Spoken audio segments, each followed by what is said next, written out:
Perfect. Okay, we are rolling audio. Oh, yeah. So we got to do our thing here. Yeah, we got to do it. Everybody stand down. Hold on. We got to turn up our mixer. There we go. All right, I guess we're ready. We weren't really ready. All right, now we're ready. Go.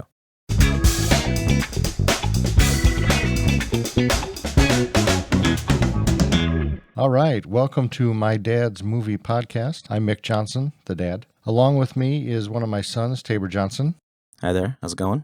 Technically, this is My Dad's Movie Podcast. That's right. He's my dad. We established this in another podcast. I think the first one we did, My Dad's Actually Dead. So it's not his podcast. It's actually Tabor's dad's podcast. Yeah. Yeah, we have another guest tonight, Christian Downey. Hello. My dad's dead. That's right. Maybe we need to do a podcast on dead dads or something. Oh, yeah. That would be great. Sweet. Man, we are starting off strong. This took a bad turn right away. Sorry. Yeah. I thought for sure it would go bad, like maybe midway, but no. Christian jumped right in, head first. I like to do that. Sorry. So, a little bit about you, Christian. Oh, goodness. Tell me something. Well, how do you know me, first of all? Oh, goodness gracious. Yeah, so I'm friends with Tabor's brother, Alec. I'm also friends with Tabor, of course. And we've worked on some short films together. And so, by association, that's how I'm here. That's right. Yeah. Worked on some films with Rat's Nest Productions. Looked like you did some acting. I've seen some writing that you did. Uh-oh. Tabor said you did some producing. Yeah, he's a producer on Goatman. Okay. So the infamous Goatman. The infamous unreleased Goatman. Right. I actually showed a coworker of mine yesterday. It's called the I don't know how this is worse cut of Goatman. Alec edited it more, and he says, I don't know how this is worse, but it is. I don't know how I made it worse. Yeah, but he sent me that cut, and I showed it to a coworker of mine, and I said, the reason I showed it to her is because she looks exactly like Riley. No way. Yeah. And really? So I said, hey, you look like this girl who was in Goatman. And she's like, what's Goatman? And I was like, oh, it's just a movie. You've never seen Goatman? She's like, no. And I was like, well, don't worry. Nobody else has. Yeah. That's right. Nobody. And the people that did, they kind of wish they hadn't. Yeah. So turns out this coworker of mine, she's an actress also. Oh, really? So I was like, oh, we should totally get you and Riley playing like twin sisters or something. Sisters, that'd be cool. It'd be pretty funny.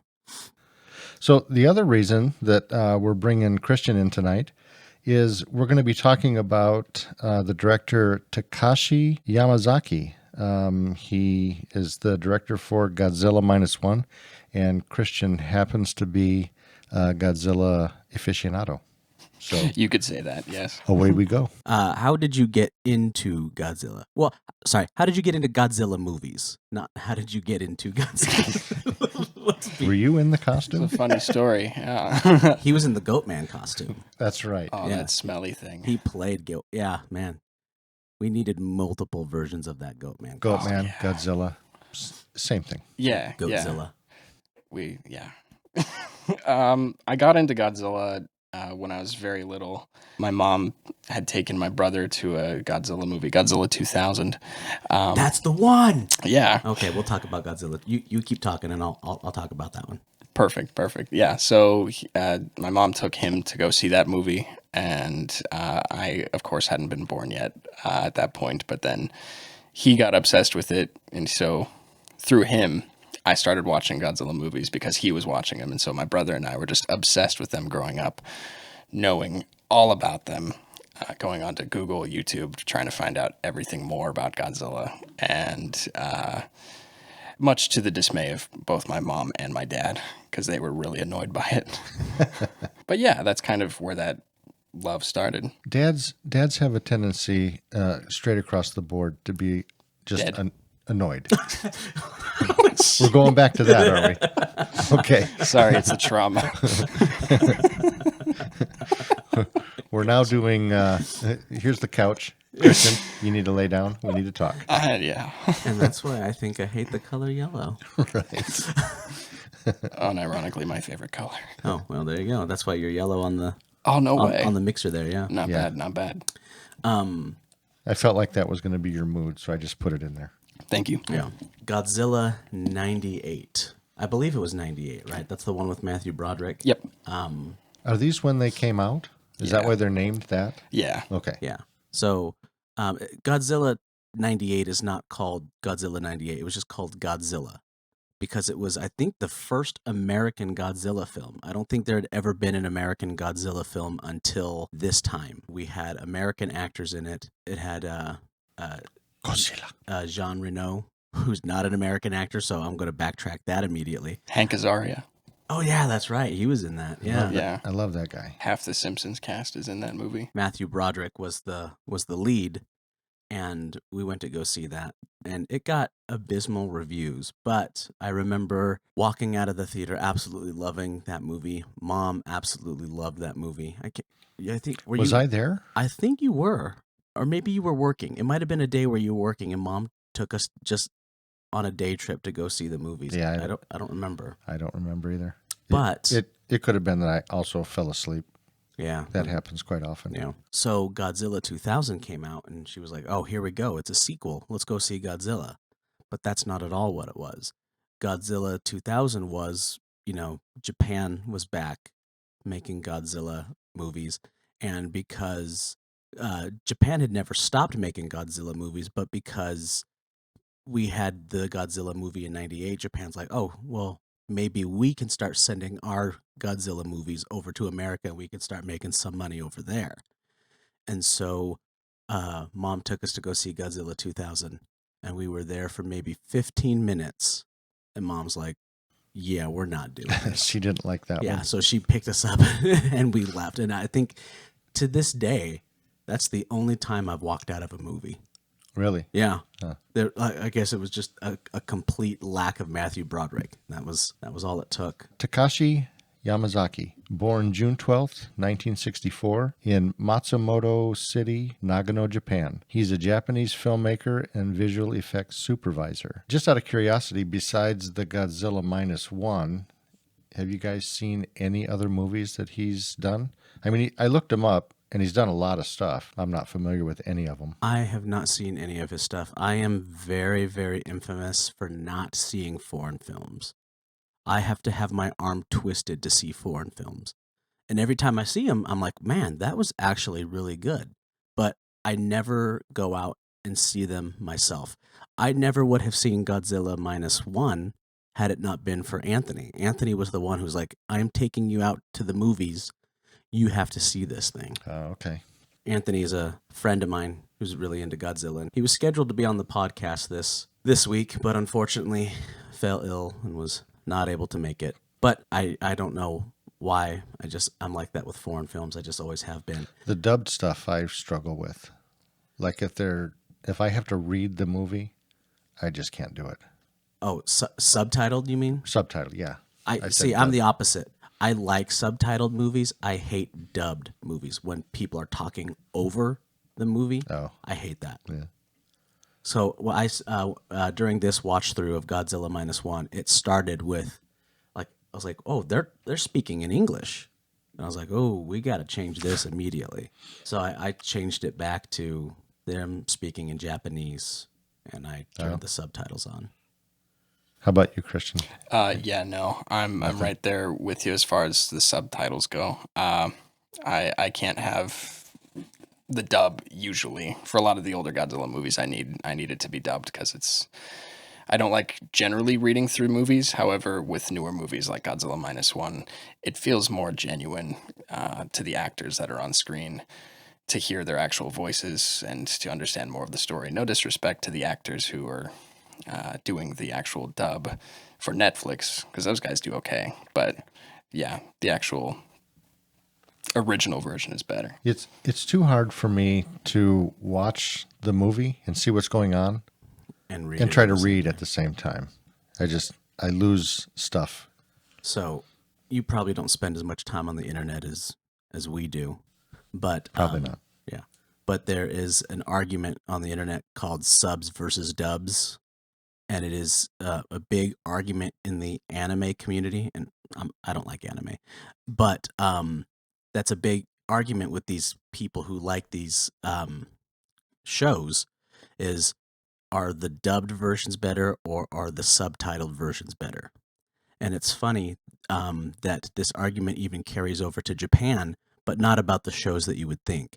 The big argument in Japan is King of the Hill. And the Japanese people fight over King of the Hill, whether the show is better with Japanese people doing the voices of the characters, or if it's better with the American actors doing the voices but reading the subtitles. And I was like, man, that's funny. I didn't know I guess King of the Hill is huge in Japan. Oh, really? Oh, yeah. This just sounds like a bunch of nerds arguing about nerd stuff. Well, that's what nerds do. Really? Yeah. So, back to Takashi. His parents, Yoshisuke Yamazaki was his father, and he was a baker. And his mother was Kikuko Yamazaki. One thing he had said about his childhood, he said that his parents raised him by letting him do whatever he wanted freely. And he thinks that that kind of shaped who he is and how he conducts himself today. His directing style, known for his movies featuring advanced visual effects. I think I had read that he took a job as a visual effects person with a company, and he's done that ever since. Like, he's been at the same type of job. Yeah. So I was kind of surprised to see that he was the VFX artist and the director for this. When we're doing Rat's Nest movies, you'll see my name all over the credits. And that's just because we don't have the money to hire a whole bunch of things. You can't get a different person for every single thing. Yeah, but I think it's so crazy that once you have a little more money, that he doesn't have to be the VFX artist. He could be just the director. This was a conscious decision. He chose to still be the VFX director. Yeah, he really chose to do that because I'd seen an interview of him talking about this. It was to make the process more efficient and quick, just so it's not like jumping up and down from one floor to the next or driving from one location to the next to have conversations with more people. It's just, well, it's all in his head. So Yeah. he's in charge of everything. Right. And also that probably helped save the budget. The budget for this was $15 million, which is considered absolutely unreal. It's absolutely unheard of. Marvel movies are pushing, what, 300 million to 500 million just to Something get these like things that. done. A lot of people will take the VFX art for MODOK in one of the most recent ones to show like what is Marvel doing with their VFX? Why does it look this absolutely ridiculous? Yeah. So Godzilla -1 was able to take with just a fraction of what Hollywood has, and to do something way, way better. And not only that, not only subjectively better, but also win an Oscar doing it. They took the Oscar home. Absolutely.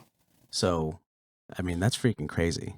The fact that he was able to direct it and do the VFX, I think that's really freaking cool. So Yamazaki was first introduced to film as a child. He said growing up, he was influenced by monster movies and American films such as Star Wars and Close Encounters of the Third Kind. He's recipient of multiple film awards and accolades, including an Academy Award. His films have collectively grossed over $523 million worldwide, and he is considered a leading figure in the Japanese film industry. Godzilla -1 is actually not the first time that he's worked with Godzilla. In 2007, he made a movie called Always Sunset on 3rd Street 2. And I think he had made the first one, and I think this is the sequel.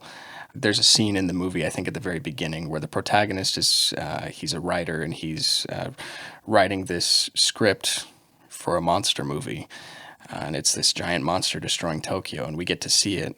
And the point of the script and the point of the scene is it's ripping off Godzilla. And in the scene, Godzilla is kind of the huge spectacle. And of course, it's 2007 Japanese CGI. So the Godzilla that we see it's not quite up to par with some of the other movies of the time as far as special effects go, but also as far as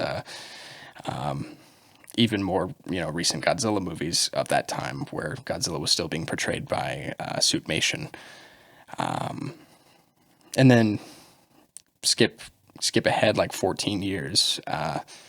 He directed a short film for a theme park ride, aptly titled Godzilla the Ride, in which a bunch of giant monsters are attacking Tokyo, and you're in the perspective of this car that's going through the city, and then Godzilla shows up, and then there's this huge brawl, and you're just a part of it and in the scene. And I think Why are there so many monsters attacking Tokyo? What is going on in Tokyo? They had it coming. don't play with our boats. Right. Also, it's funny you say this isn't the first time he's worked with Godzilla. They also worked with each other at Starbucks before they got into the film industry. Oh my God, you're right. I didn't write that down. So, What are you talking about? What happened? They were coworkers. yeah, they were. Are you talking about Godzilla? And Yeah. He said He's a really cool guy. He started in a couple Don't do that to me. he said this isn't the first time he worked with Godzilla. And the only thing that pops in my mind is, yeah, they've had other jobs together. They were in a Snickers commercial. Yeah, they worked their way up in the industry together. Right. We came up together. Yeah. His first directorial features were the science fiction films Juvenile in 2000 and Returner in 2002. From those movies, he actually became known as the Japanese James Cameron. What does that mean? Well, James Cameron is kind of known as like a big spectacle action star. And I imagine if we were to sit down and watch those movies, we would probably see a lot of those same kind of tropes. And it's really funny as I was doing a little bit of research for this movie, not as much as you guys. I mean, you guys are super prepared for this, but I was watching some YouTube shorts, and they were having the cast and crew walking by on the red carpet of the Academy Awards. And some woman was interviewing them, asking them what their favorite movies were. And one of the guys said Aliens, and another one said, I think, E.T. And like they had all these, big blockbuster American films. So, Right. they're all inspired by blockbuster American films. And so they take that and they take that to Japan with them. And so then they create blockbuster, Japanese films, Right. which then in turn inspires young Japanese filmmakers to continue to, we got this guy, making Godzilla films and I want to be just like him and stuff like that. And so it just continues to grow the scene. And I think that's really cool. Correct me if I'm wrong. I think James Cameron was like one of the runner-ups to be the director of the first American Godzilla movie in the 90s. Because they first got the rights, or they sold the rights, I guess. I don't know how the legal stuff works with that, but it was 1994 where they were thinking about, ending the Godzilla movies in Japan, going over to America, doing some business over there. I know Steven Spielberg was one of the runner-ups. They landed on... I would imagine that Spielberg it probably landed on Spielberg's desk at one point. They landed on the director of the Twister movie, and forgive me for not remembering his name, but he was a big disaster movie maker at the time. I can look it up. And yeah, Is it Roland Emmerich? No, Roland Emmerich ended up being the one who directed the 1998 movie, but that was after they had gone through a list of other directors and a list of other screenplays as well. Oh, wait. Then who are we talking about? I thought we were talking about the one who directed the 98 movie. Yeah, so Roland Emmerich did direct the 1998 movie, but like when they were first, getting into production for the movie back in 1994, they were trying to figure out who's going to direct this thing, what's the story going to be. Oh, and they were originally going to go with the Twister guy. Yeah. But then went with Roland Emmerich. Yep. Gotcha. Yep. Okay. was Roland Emmerich is the one who did Independence Day. Day. Oh, okay. So, I mean, that's aliens and stuff and Yeah. explosions and yeah. But he hated Godzilla, and he was very vocal about that, and I think that's kind of what led to the movie's downfall, among many other things. Oh, really? Yeah. I wonder why he hated it so much. We're going to get into the Godzilla -1, but First, I'm going to open my beer. yeah. I have to edit that out every time you say that. Thank you for adding.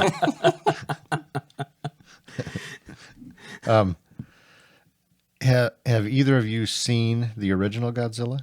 I've seen all of them. You've seen every one of them. Every one of them. He says as he takes a drag from his cigarette. I've seen all of them. Now I got to edit that out too. So you saw it. It came out in 1954. So you saw it opening. Opening night, yeah. Yeah. Absolutely. Nice. Everyone was storming out of the theater. It was great. They were all scared. You look good for how old would that make you?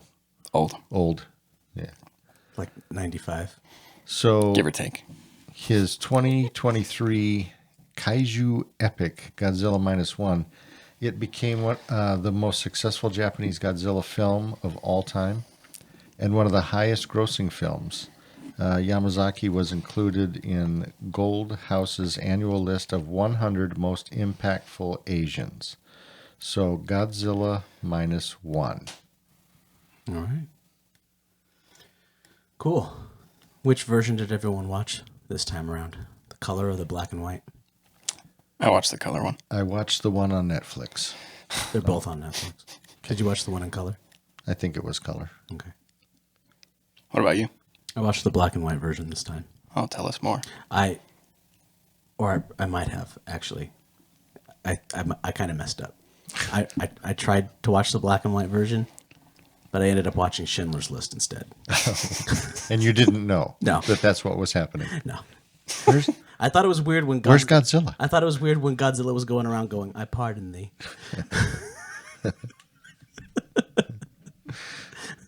That's wrong. Schindler's List. What's the lead's name? Koichi Shikishima. Shikishima. Yeah. Yeah, he was saying, I could have saved one more. Oh, man. These names are tough. Yeah, So the lead is Shikishima. Right. Yeah. So- I wrote them all down, but... Are we not- talking about Godzilla -1? Yes. Yeah. I don't remember Shikishima in Shikishima's list. Oh, no. Suke Kamiki. Does that sound right? Is that what you wrote down? Yeah, I ended I up hope not writing any of them down because Oh, I knew okay. that I would not pronounce them correctly. I don't know. I looked it up, and yeah, Koichi was his name. He was the kamikaze pilot. Yep. Yeah. And then I also made note of the girl, the one that had the baby, Minami Hamabi. She was Noriko. Yep. Yeah. So, talk about the plot of the movie. Talk about, what's the... It's just another Godzilla movie, or Yeah. what's the... Well, it's about a kamikaze pilot who fundamentally kind of abandons his duties, and with that, there's a fallout of survivor's guilt.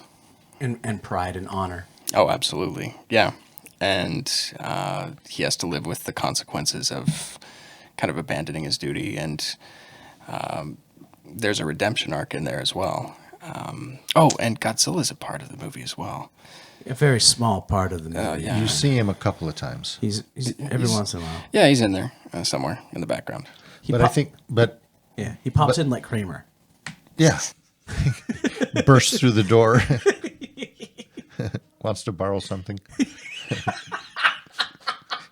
I'm too young for this reference. We just wasted Kramer reference on Christian.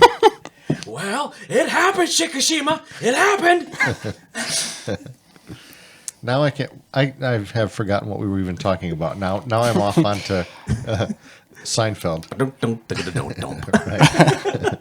We're talking about Godzilla -1. So we're talking about that Godzilla shows up every once in a while, and I think that's interesting because it's a Godzilla movie, but really it's mostly just about this leading character and kind of what he goes through, Absolutely. type of thing. And then every once in a while Godzilla pops up.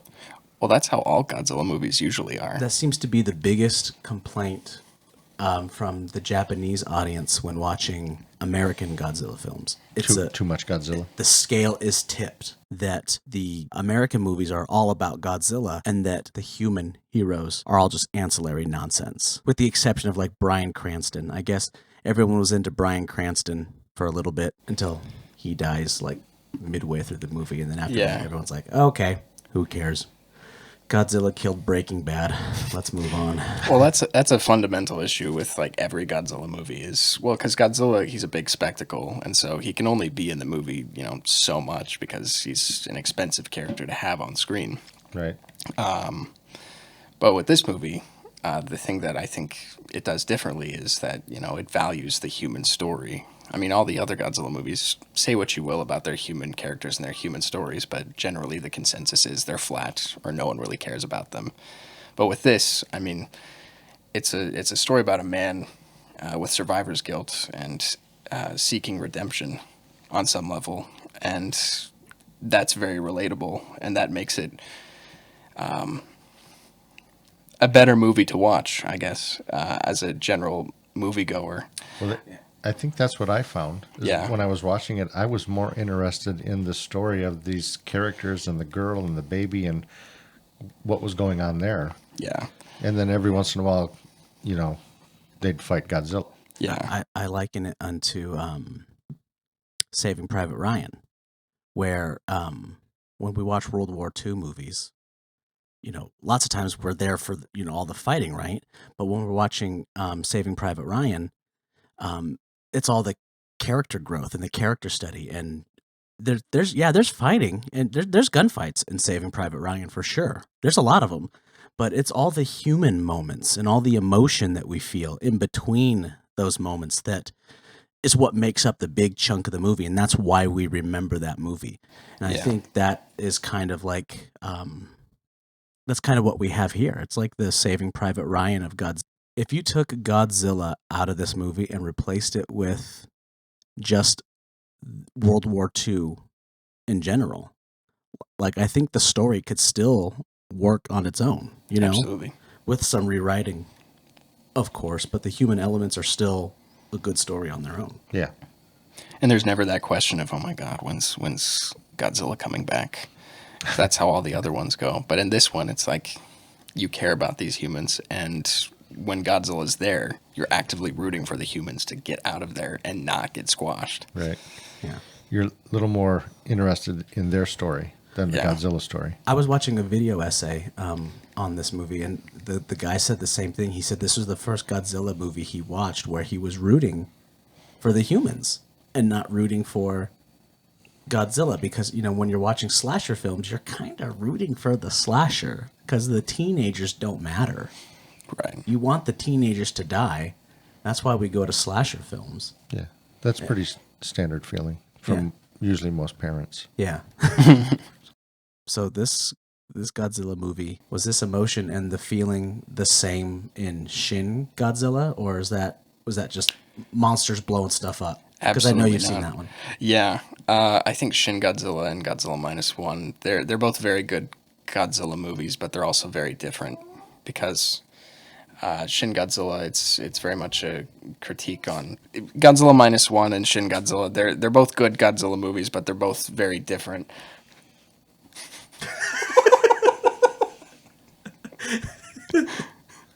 He just started sneezing, and he didn't even know he was there. It kind of just caught him off guard. He just thought the chair came alive. It's these stupid cats. God bless you. Yeah. Anyway, Shin Godzilla. Shin Godzilla, I can't really speak too much to it. However, yeah, its human story is very lackluster because that's not the story that it's trying to tell, because it's very much a critique on the Japanese bureaucratic response to disasters, Godzilla being the disaster in that movie. And so it's a lot of boardroom meetings, a lot of people just talking, figuring out how we're going to solve this, whereas Godzilla -1, it's very emotional and it's very heart-driven. I wept. Yeah. Yeah, I wept like a baby. Speaking of weeping like a baby, that little kid actor. Oh my goodness! Yeah, she did a good little The little job. girl? Yeah. Oh. There was one scene though where I was like, okay, they clearly set her down and held her puppy off camera and put a gun to the puppy's head, because she's like looking right off camera and she's there, and then she like she's like looking at somebody, and they made her cry. It was How do But- they do that in movies where they just make a child cry? I don't know. I've never worked on a movie where I've had to make a child cry. I've worked on a movie where we made my sister cry, That's not hard. and you just show her puppy videos. Oh man. So I guess where we were talking about in the movie is we're kind of right at the beginning, where he brings his plane down on the island. He was supposed to kamikaze, but he says that repairs are necessary. So why doesn't he? Why doesn't he do his duty? He's scared. Is that it? Just scared, do you think? Well, I mean, he's got that note from his parents that say "come back alive." So I think that also has something to do with it too. He's afraid to die, but also like his parents, say come back. Of course your parents don't want you to die. Everybody knows what you have to do, and that you're supposed to die with your honor. But Right. your family doesn't want you to die. I was also kind of wondering if maybe he thought, this is going to die for something I don't really believe in. Like he doesn't agree with the war or something like that. I don't Well, know. the mechanic at one point states that he's like, I agree with you. I don't know why we should die when we know the war's a lost cause. That's kind of a fundamental theme of the movie overall, or at least a part of it, being a critique on the Japanese government and not really valuing its people during the war and sending them off, Yeah, for this lost cause. They said a lot about that. Like a lot of their fighter jets were built very poorly with no ejection seats. That's why they were kamikaze pilots, is because they were designed to save money. So there were no, Right. The plane's not supposed to come back yeah. and go for another run or anything like that. Yeah. And so everything was, designed very cheaply to save money. They said something about the supply chain was horrible, that like supplies couldn't get in and out. And so they said half of the casualties during the war was from lack of resources. And so when they're doing the planning montage at the end, getting ready to fight Godzilla, the doc says, I want this to be a no casualties operation. He goes, I want this to be an operation based on, the value of life. Right. And it's strictly voluntary and led by the people. Yeah. So, he's on the island. They're checking the plane. And this opening scene where he sees the fish come up out of the water when he's on the coastline. And that guy who's in the tower, and he just whips that light around. In the black and white version, that is super spooky. He just whips that light around and just Godzilla's right there. I was like, oh man. It was, I think the black and white version is really good. The only thing that I missed was his blue spikes lighting up. Yeah. When he does his heat ray. I missed that. I was like, oh man, bummer. It just does not look the same in black and white. Everything else looked really cool. It would have looked cool if it was at night in black and white. Yeah. Like if that scene was at night, I think it would have looked better. Or, speaking of Schindler's List, if everything was in black and white except his heat ray, That would have been cool. where that was blue and the heat ray was the only thing in color. That would have been so cool. Yeah. That would have been.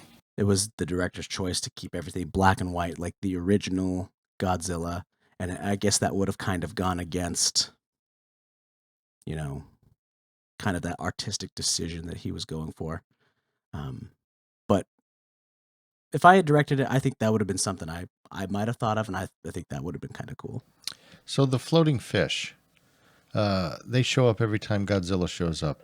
What's the point of that? Why are they showing us these deep sea fish? Why are they coming up? Well, fundamentally, I think it's foreshadowing for the operation at the end of the movie. But I think also it's cool that, at the very beginning, they discuss that Godzilla brings these fish to the island. Obviously not intentionally because he's just a creature.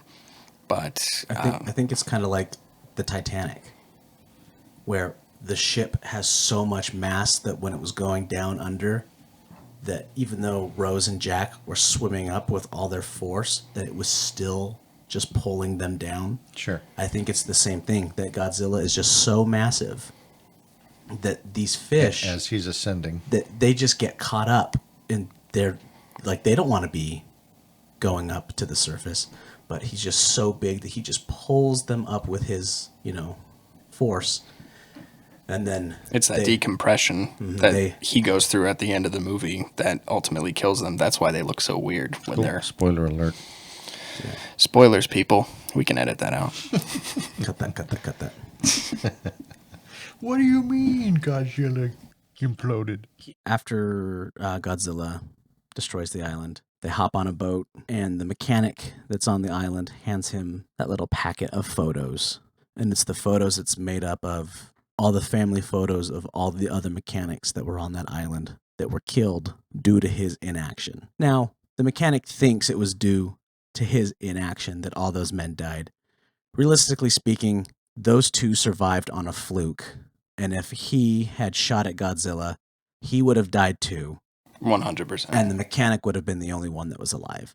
So because he didn't shoot, he got to live. Whoever died was going to die anyway. I mean... Every once in a while, I'm going to throw some callback stuff in here. Okay. From the original movie back in 1954, talking about the island that Koichi lands his plane on. That island is called Odo Island, and it's a fictional island, but it was featured in the very first Godzilla in 1954. They had Odo Island, so they pulled that back in. Nice. I thought that was kind of cool. Very iconic, yeah. You know anything? What happens on Odo Island in the first? Oh, in the first one? Well, that's where you first see, like, Godzilla appear. Really? Yeah, it's kind of like the same thing in this movie where there's villagers where Godzilla is just kind of a myth, a god that they worship. And, yeah, in the movie, in the original, he shows up and appears over a cliff. It's a very iconic shot of Godzilla's head appearing over the cliff, and everyone's walking up the cliff to get away from him, but they end up coming face to face with him and then running back down.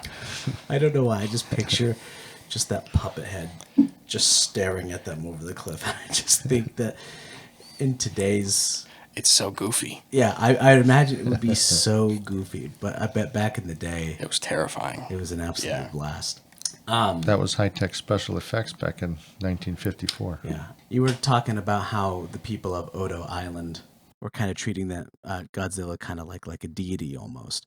And I was reading up on that about how that's how most Japanese depictions of Godzilla treat him, is like this force of nature or a deity. And then the American versions treat him as like a sort of like anti-hero. They kind of like marvelize him. You know, he's like a superhero or someone to join forces with. Like someone posted a picture of the new poster for Godzilla and Kong, and they're like literally running at the camera, and it looks like a freaking superhero movie. It looks just like it. And I was like, yeah, I guess you're right. They are kind of like the heroes of the movie, and I guess that's why the humans don't matter, because they're the heroes. That's who we're watching.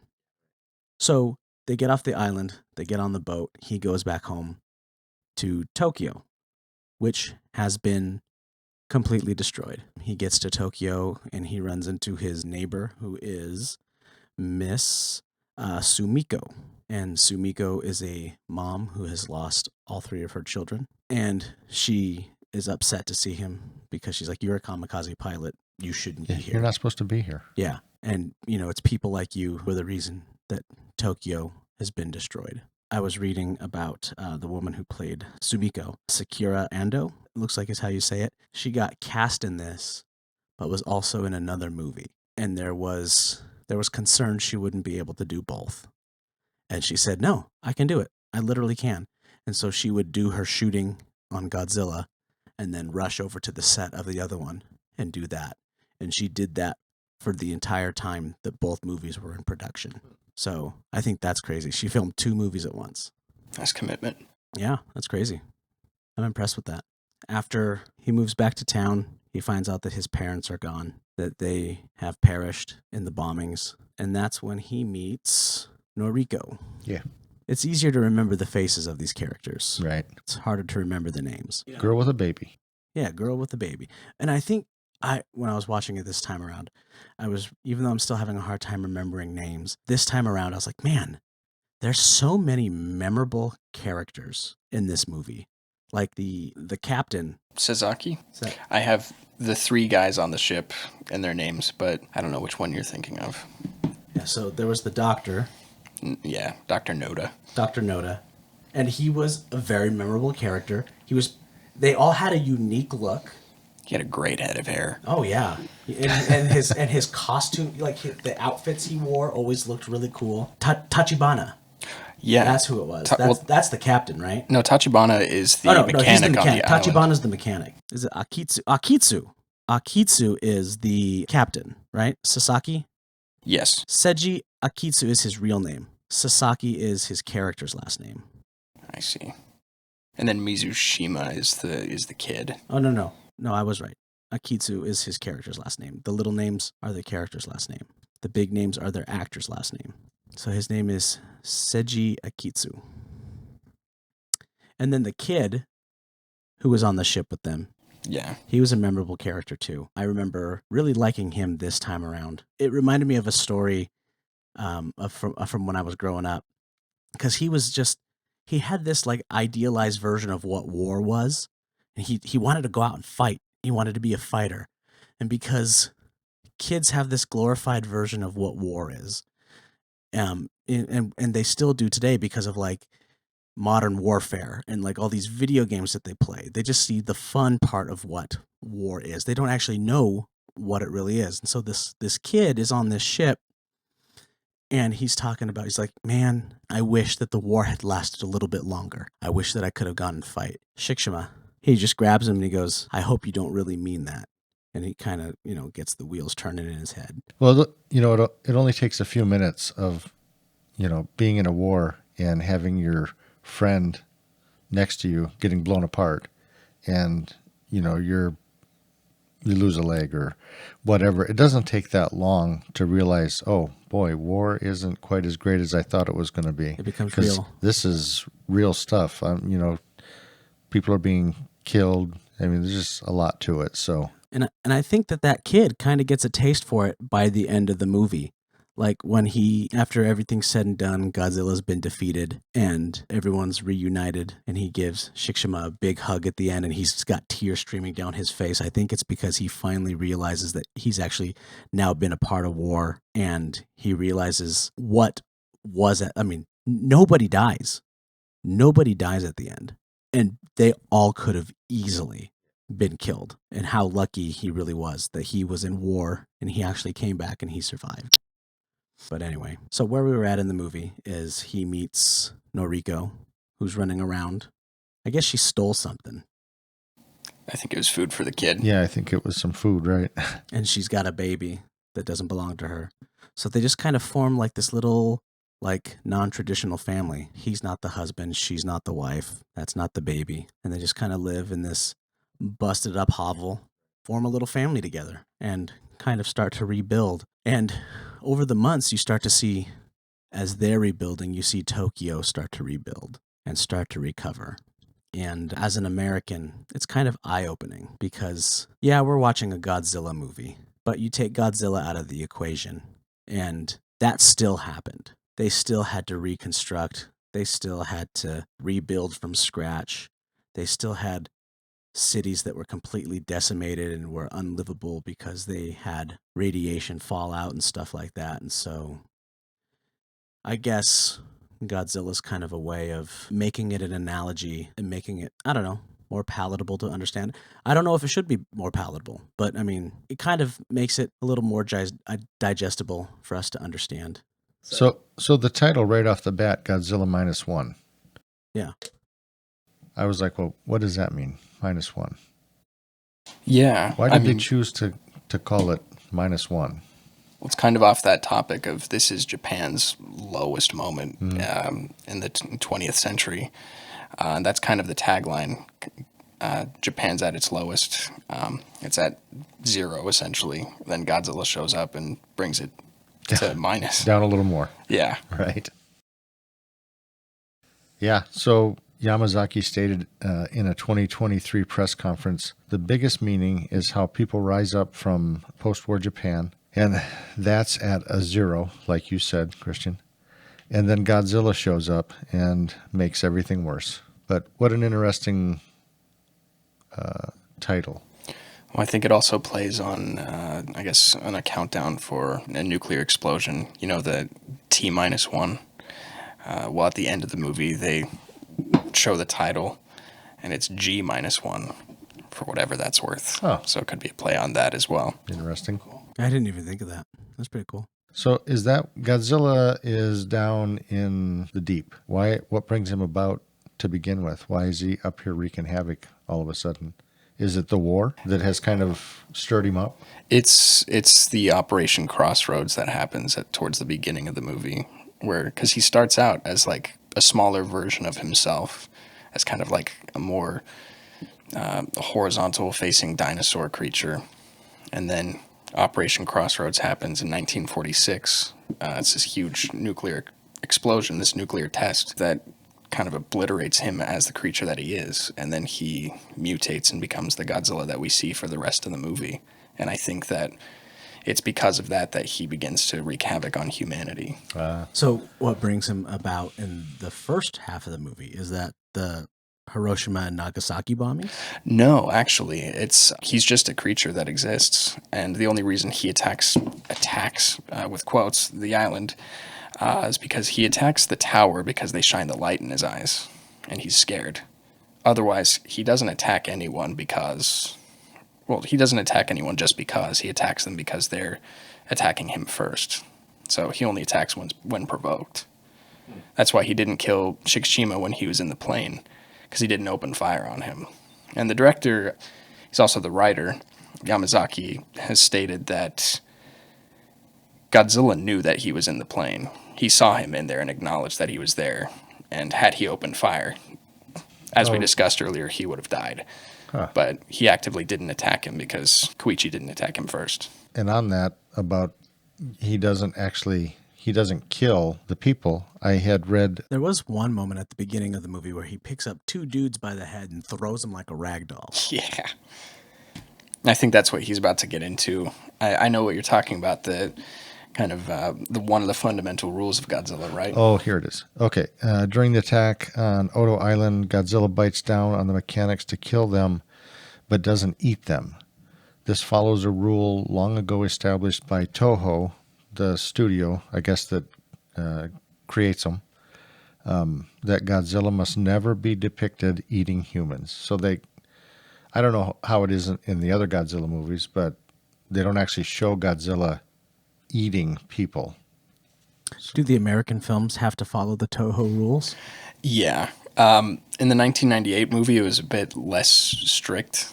That's why the design is so different. That's why it's much more, close to Jurassic Park. I'm not sure if we actually see Godzilla eat anyone on screen in that movie.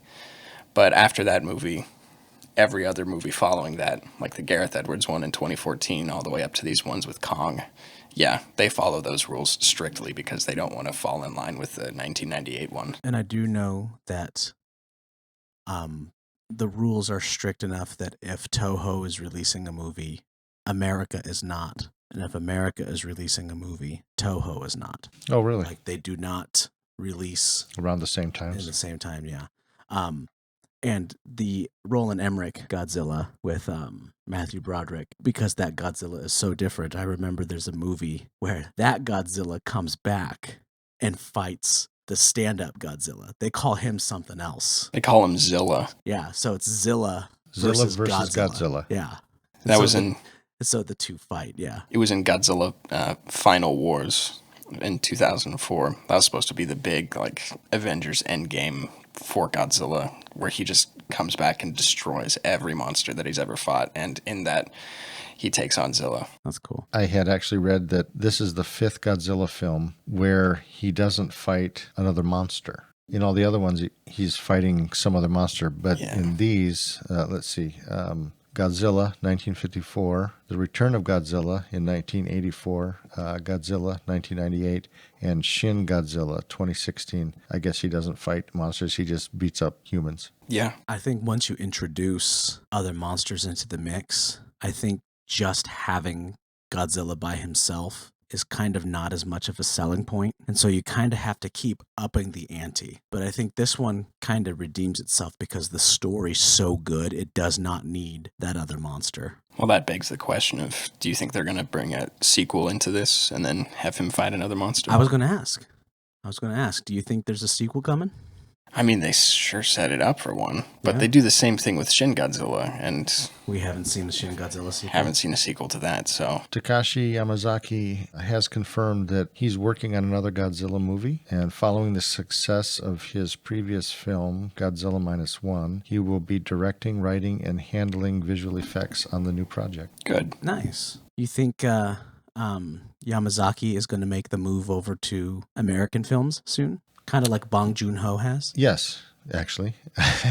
So, as of today, I don't know when today, meaning today, but at the time that this was written, that today, it says he's primarily focused on a project titled Grand Gear, and this is going to mark his Hollywood debut being produced by Bad Robot and Sony Pictures. Ooh, Bad Robot. Yeah. That's going to be good. Not and bad. I could not find anything that talked about what Grand Gear is actually about. I got to show you a trailer for the new Bong Joon-ho movie. These people won't be able to see the trailer. No. I got to show you. Oh, okay. There's no video on this. Yeah. Shoot. Not yet. I That'd be did cool not if there know. was. We're thinking about it. Yeah, I was actually talking about it today. Were you? Talking about, that would be really cool if we set up some cameras and did video. Yeah. You'd have to comb your hair, but other than that, I think. And I'd have to put pants on. You'd got to put some pants on. I think it's okay that you're not wearing pants. I've just certainly had no problems with it, but my mom's not a I fan. nice don't to really look like at. it that much either. So Understood. So, moving on in the story, our hero gets a job in clearing out mines for the Japanese government, where he meets the captain and Doc and the kid, which I think was done for Americans. I think giving them those nicknames is so we can call them the Doc, the captain, and the kid. yeah, So we have a shorthand, and we don't have to remember all these Japanese nicknames or all these Japanese surnames. right. So, because he gets in with this crowd, they're the first ones who are tasked with fighting Godzilla when he reemerges after the Crossroads incident. So I looked up Operation Crossroads just to make sure that was a real thing, and it is. I wanted to double check. So after Operation Crossroads happens, that reawakens Godzilla. The fish come back, and then we have Godzilla, bigger, badder, back with the vengeance. So he's absorbing the atomic energy, and it's mutating and growing him. Yeah. Type of thing. I mean, absolutely, yeah.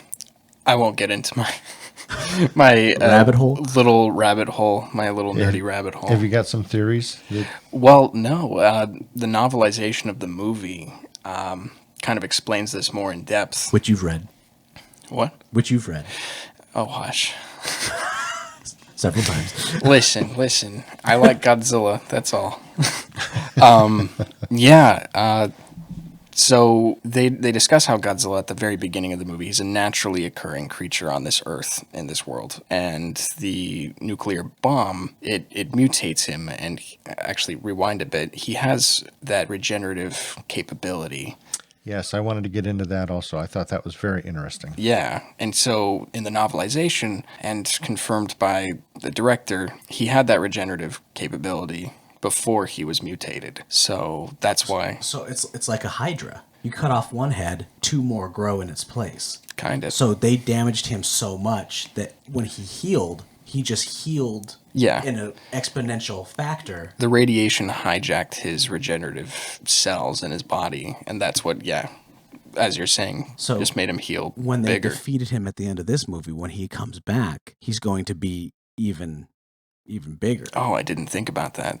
Yeah, Potentially. Yeah, because in the end, I think he's just kind of a hunk of meat that's kind of dropping in the ocean. Little Godzilla sirloin. Right. But it's already starting to regenerate. Yeah. Speaking of, what's that gang tattoo that Noriko that she Noriko has. has on the side of her Yeah, neck yeah. at the end? Yeah. So the regenerative thing, G cells, Godzilla cells, Yeah. and they have the ability to regenerate. And so I didn't read that this is what happened, but I'm kind of wondering because, when Godzilla comes through and she's kind of swept away in debris and everything, and it's assumed that she's dead. Yeah, you think it absolutely just crushed her body. Right. But she's not dead. In the end, she's still alive, but she has these G cells on her neck, right? She healed. And so is that was she dead? But the G cells maybe somehow started her up again?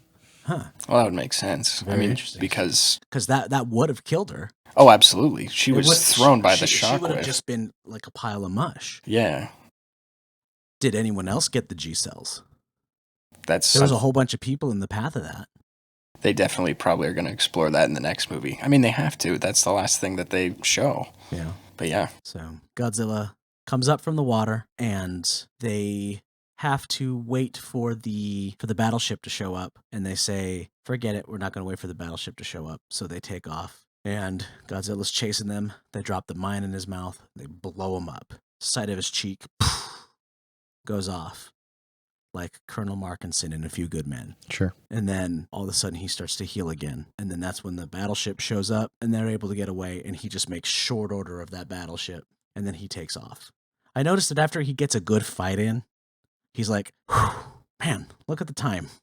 And then he takes off every time. He gets a good fight in, and he goes, well, it's been fun, ladies and gentlemen. I'm going to let you guys regroup and come up with another plan. I'll be back. Yeah, exactly. He's very respectful. So then he comes home. He's got a head injury. He wakes up in the hospital. That gives them a little bit of time before Godzilla returns to Ginza. Yep. So now let's enter the human element of this. Noriko is going to go get a job in Ginza. So she's like, I'm going to get a job. I'm going to start making money. I'm going to get out of your hair. Obviously, I'm just kind of in your way. And it's this whole fighting of, do you want me in your life? Do you not want me in your life? And he does, but he's still racked with this guilt about running away from being a kamikaze pilot. And he kind of feels unworthy of the happiness. And so when he wakes up one morning next to the shrine of his parents, and he kind of asks them for permission. Can I be happy? Am I able to move forward with my life? And it's almost like, through the afterlife, they're granting him permission. And, they were granting him permission to come home alive. They didn't want him to kamikaze. Right. So, of course, they would say, we want you to be happy. We want you to be alive. We've wanted you to be alive this entire time. So that's when he decides to embrace. He goes, you know what? Yeah, I'm going to be a father. I'm going to be a husband. And that's when Godzilla takes everything from him. Yeah. God, that scene in Ginza is just phenomenal. Yeah. They kind of speaking to the, visual effects piece of this, obviously Godzilla as a creature, an animated creature, is very well done. But this is also 1947 Ginza. Like today in 2025, that's not what the city looks like. Like it's huge skyscrapers. The river that's there in the movie isn't there in real life. They got that river out of there, so they had to like recreate that all through CGI. Huh. Yeah. Because Godzilla crushed it all up? Yeah. Real life event. Yeah. Friggin' Godzilla. I know. I mean, gosh, imagine if Godzilla came to America. Like, what kind of damage? I think we have too much money invested in our military. We'd probably find a way to get rid of him quickly. Like if Godzilla just decided to come to New York and just knock down 2 towers and leave. Yeah. We'd probably go to war with Iran. Yeah. We should do that anyways. Godzilla knocked down 2 towers. I bet Iraq has oil. Send $50 billion to Israel. Yeah.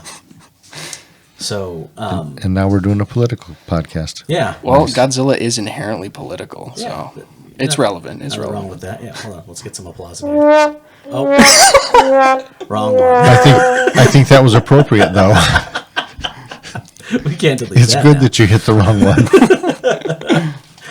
So, one of my favorite scenes that comes up next is they're coming back from Noriko's funeral, and the captain grabs him and is like, you had something good. Why couldn't you just seize the day? Why couldn't you just embrace it? He's like, my war wasn't done yet. And he kind of, we've kind of been seeing this play out throughout the entire movie, but now he kind of verbally expresses it to everybody else. He goes, my war wasn't done yet. I don't feel worthy of this happiness. And so that begins his kind of like revenge arc against Godzilla. And so now he's got this motivation to carry out the attack on Godzilla that he didn't have before. Because I don't think if everything was kind of okay like it was before, I don't think it would have worked.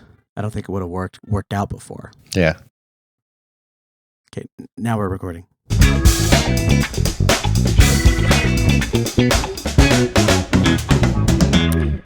And we're back. Sorry. No, sorry. You do it. I apologize. And we're back. All right. So in the last episode, my dad offed one of his cats, and we just finished the other one. We are now a catless family. So no more distractions going on out. And here comes PETA. Yep. All right. So I don't remember where we left off at, but So we had just lost Noriko, and we were getting ready for the final showdown with Godzilla. We find out that there is another ship, another gunship that hasn't been used. It was designed for fighting on the mainland. And so they go get the mechanic off of Odo Island, right? Yep. yes. They go get the mechanic off of Odo Island to repair the ship and get it ready for Shishikama to take into combat. And So they've come up with a plan. they come up with a plan. And the plane is part of Shishikama's portion. And they are going to basically sink Godzilla to the depths of the ocean using, what was it? Freon? They're going to use Freon and drag him to the depths of the ocean. And the first part of the plan is they're hoping that dragging him to the depths that quickly will crush him. But if that doesn't work, But this is where he lives. yeah, so they have a plan B, that if that doesn't work, if dragging him down quickly does not crush him, that pulling him back up quickly will decompress him and make him basically expand and, Like the fish. and explode. So they take all the ships. They leave the kid behind, which upsets the kid. They tell him, good luck, son, but we leave the future of Japan in your hands. And they go to the ocean to set their plan in motion.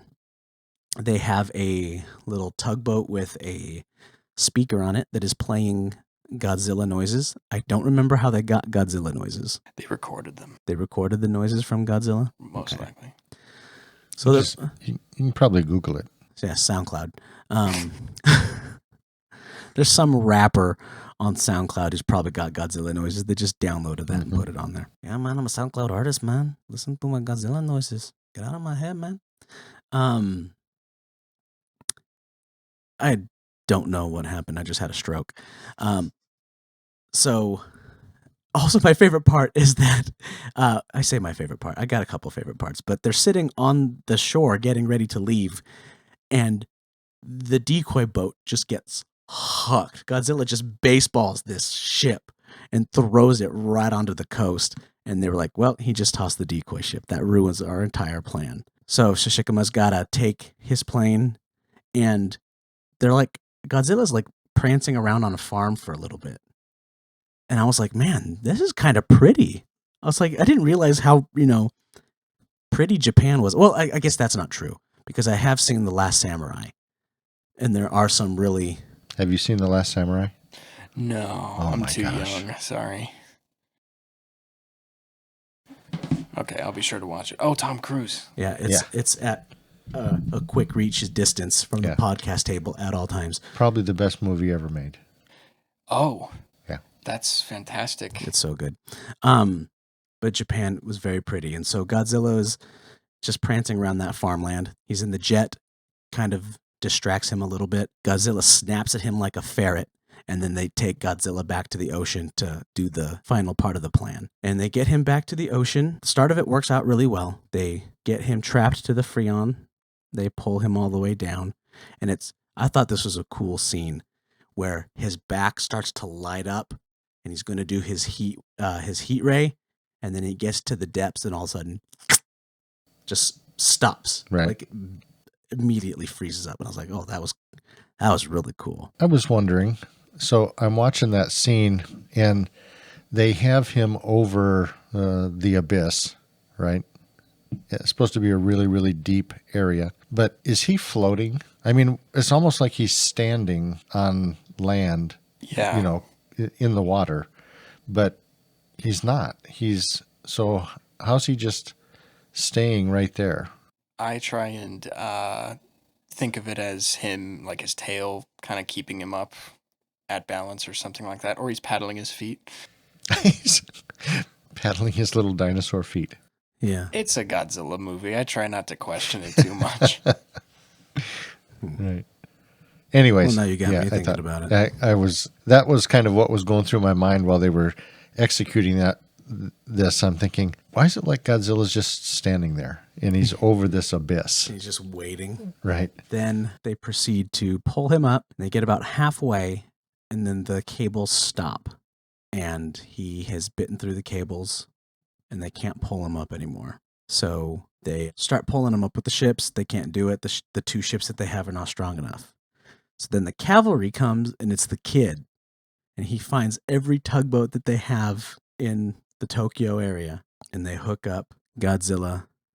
Are you eyeballing the cats? Is that what's going on? Oh, no. Sorry. I was like, you keep glancing I did over. glance over there a couple of times, yeah. My eyes tend to wander. Sorry.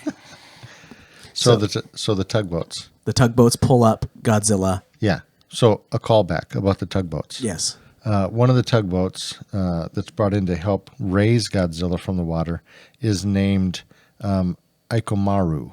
And this is also the name of the first ship destroyed in the original Godzilla movie. So they pulled the ship back from the original. It's Remember that? Neat little reference. Yeah.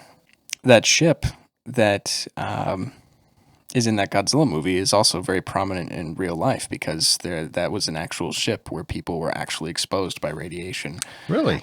From hydrogen bomb tests, yeah. And Oh, so that's they kind of cool. pulled that in for that original movie, and then that became a huge staple to the lore of Godzilla. And so that's kind of cool that they brought that back for this one as well. Right on. They pull him up, and the decompression does not work. And so he fires up his heat breath. The audio cuts. Everybody pulls off their hats, and they're like, this is it. It's done. This isn't going to work. And then Shishikama comes in with his plane and goes right in and flies into his mouth. And you're like, oh, shoot. He just sacrificed himself. He finally did the kamikaze. did the kamikaze and, fulfilled this destiny that he had set for himself and that has kind of been haunting him this whole time. And then it blows up and everyone is kind of upset about it. Now, when you're saying Shishikama, Shishikama. Yeah. I thought his name was Koichi. It's That's his first name. Koichi Shikishima. Oh, okay. I've been letting you say Shishikama. It's Shikishima. It's Shikishima, yeah. Shikishima. Would you like my notebook? Yeah, let me read it again. But All right. his close friends call him Koichi. So I mean that's Shikishima. probably what's throwing me off. Shikishima. All these people who are really into Godzilla listening to this podcast are really going to let me have it. Yeah. Shikishima, right? Yep. Shikishima. Or Koichi. Koichi. Let's go with Koichi. They think he's gone, and all of a sudden they say, hey, look, there he is, and he's up in the sky. He's got a parachute. And we see a flashback showing the mechanic, showing him how to pull the lever mechanism that will detach the bomb. Right. And he also is showing him that this particular model of plane actually is equipped with a ejector seat. And he says, I've made sure. Oh, I thought he put that in. I thought he modified it or something and put in an ejection. They don't explicitly say so if he does or not. Because there is a moment in there where he's like evaluating the plane and kind of looking at it. I think that's where you can interpret that's him figuring out how to put in an ejector seat. Yeah. But how on earth they would have the time to, put that in there, I'm not sure. Well, it's Godzilla. I don't really question. Yeah. So, Fair. Honestly, I think it would make more sense if he was the one who put it in. Yeah. Because it would keep in line with the other kamikaze planes didn't have it. right. Why would these, inland planes have it? But the whole point of this mission was that every man returns. This mechanic would probably feel the same way. Right. Every man returns. I want to make sure that I do my part to make sure that every man returns. So I guess you're right. Yeah. That he probably added the mechanism. So that flashback tells us that he put that in there, and he tells him, I want you to come home. There's a little girl who needs you. You've done your part. The bomb goes into Godzilla's mouth. It explodes. It's comical how long the plane stays in his mouth. Right. Before anything happens. It's like Godzilla's like, what do I do with this? Right. It was almost like it was like a modern movie with really good special effects, but they wanted to throw in a little bit of, hey, let's do something from 1954 special effects where the plane just flies into his mouth and sits there for a few minutes. And it's just one take of a man in a suit looking at the camera, Right. and then it just blows up. So, and he blows up, and it's not like a blood and guts explosion. It's like a big ball of light, and just beams of light are just spilling out of every corner of Godzilla. And then he just sinks to the bottom of the ocean. And everyone comes home heroes, and they save the day. They are greeted by all of Tokyo as heroes. And our main character is greeted by his neighbor. She received a telegram during the final fight scene that I hadn't mentioned.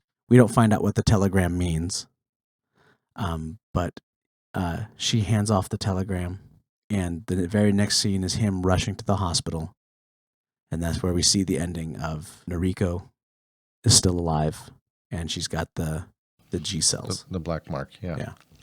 Yeah. And that's the end of Godzilla -1. We live happily ever after. For now. Another callback thing. I thought this was kind of cool. So the Godzilla's roar, they didn't, for this particular Godzilla, they didn't create a new roar. They took the roar from the 1954 Godzilla, played it through loudspeakers, and then re-recorded it based off of that. And that was his roar, is from the old Godzilla. That's cool. Yeah. Talk about saving money. Yeah. I have to come up with a new roar. We talked about, fun fact, 38 Godzilla films in franchise. I think we mentioned that at the beginning. It's not enough. It's not enough. We need more. I thought there was 2,000. You're right. Yeah. Sorry. Yeah. I think I already made that joke too. Cut that. Yeah. We call that a callback in the biz. No, we call that being a hack. I got the callback.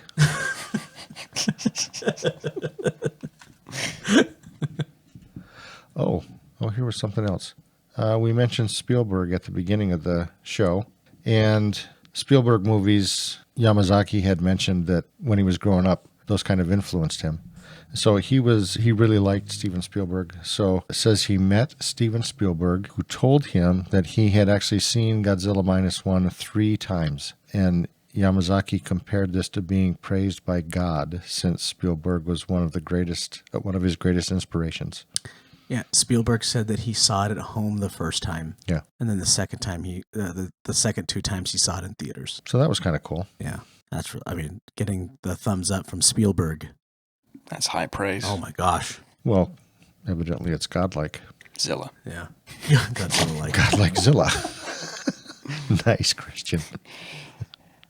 There's the next name of the movie. Godlike Zilla. Godlike Zilla.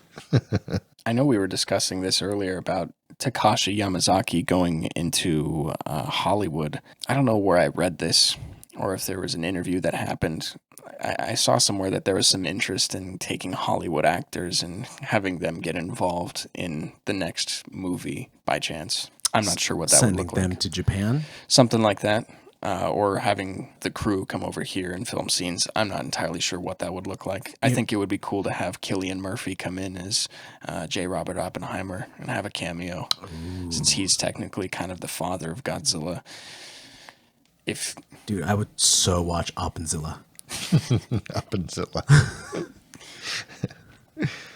Well, there was also, when Godzilla -1 was first coming out, there was some talk, I don't know if it was on Reddit or whatever, about Nicolas Cage possibly playing Douglas MacArthur, because he is a huge Godzilla fan, and everyone thought that it would just be fitting to have him play, just as a cameo.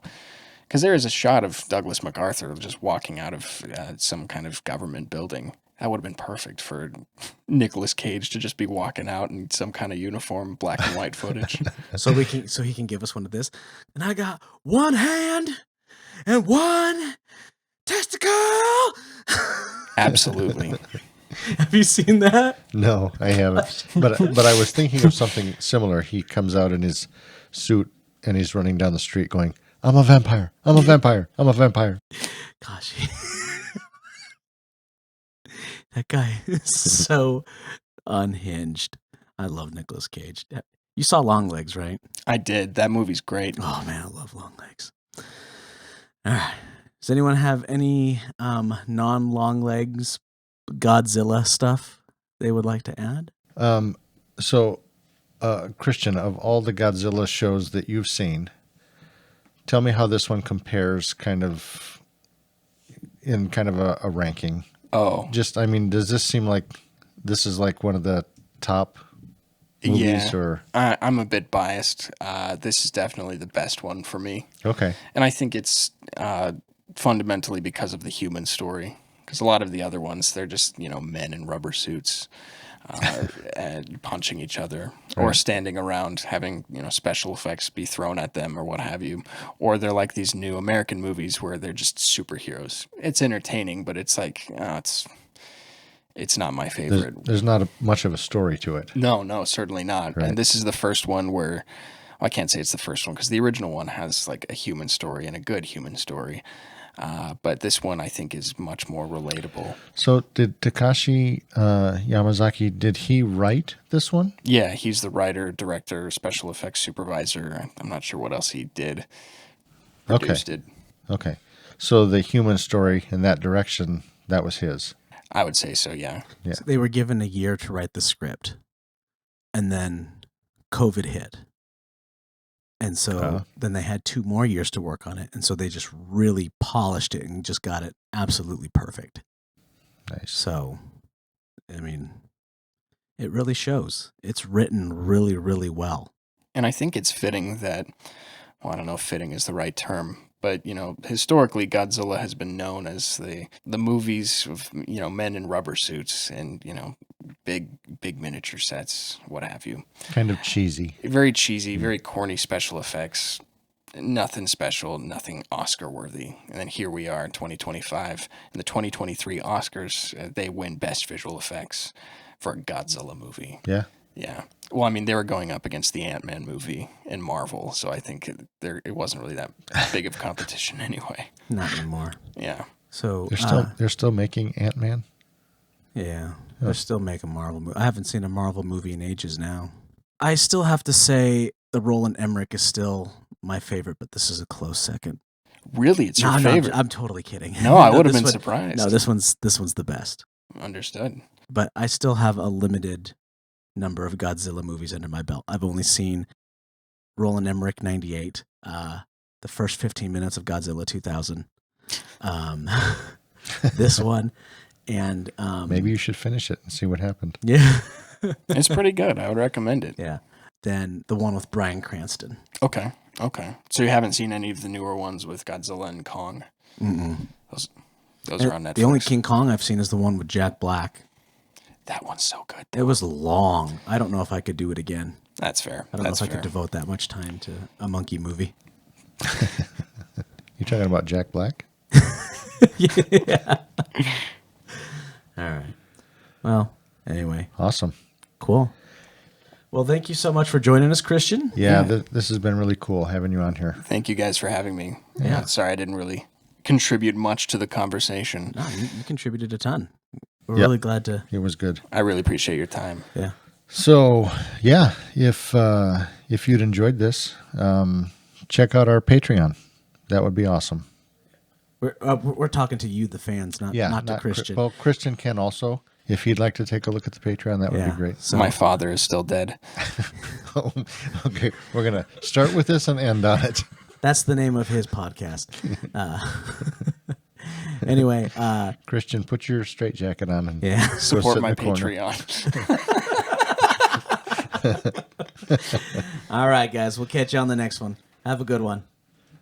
And we're gone. Oh, I got to do it after.